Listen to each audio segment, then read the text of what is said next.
प्रतिपक्षले हेटौँडाको कपडा उद्योग खोल्दा त जम्मेर विरोध गरे। अब वीरगन्जको चिनी मिल अथवा चिनी उत्पादन गर्ने ठुलो मेसिन सहितको एउटा कम्पनी भनौँ, एउटा चाहिँ ठुलो उद्योग भनौँ, त्यो खोल्दै गर्दाखेरि चाहिँ के भन्ने रहेछन्, के कमेन्ट गर्ने रहेछन् भनेर म एकदम सुन्नलाई आतुर छु। स्पेसली प्रतिपक्ष दलका नेता कार्यकर्ताहरूले। किनभने अस्तिकोमा त ल एउटा सानो सर्टन पर्सेन्ट 5% ल पुरानो मेसिनले नयाँसँग तालमेल खान सक्दैन भन्ने कुरामा मान्छेले बिलिभ गर्ला अरे। अब चिनी चाहिँ अलिकति कम गुलियो हुन्छ पहिलाभन्दा अहिलेकोमा भन्ने हो कि पहिलाको भन्दा चिनी अर्कै खालको आइसक्यो।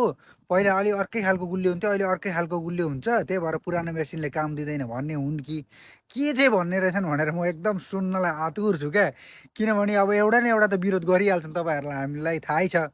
विरोधको लागि भए पनि विरोध गरिहाल्छन्।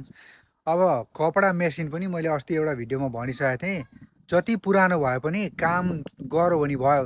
किनभने अहिले पनि हामीले यति लामा लामा सिङ पलाएको के भएको जरा आएको टाउकोमा सिङ पलाएको लुगा त लाउँदैन, त्यही सर्ट प्यान्ट लाउने हो, कमेज सुरुवाल दौरा सुरुवाल लाउने होला।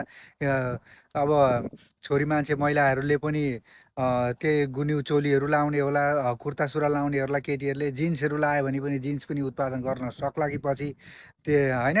र प्यान्टहरू लाउँदाखेरि नि प्यान्टमा पनि त्यही कपडाहरू लाग्ला। अलिकति क्वालिटी भनेको राम्रो नराम्रो धागोको हुन्छ, धागोको क्वालिटी बरु हेरफेर गर्ने हो नि होइन।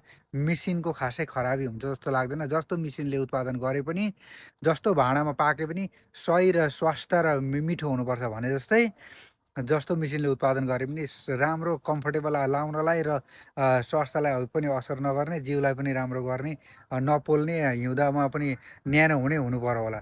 त्यो होइन त कुरा खास। के हो साथीहरू, ब्राङ के ब्राङ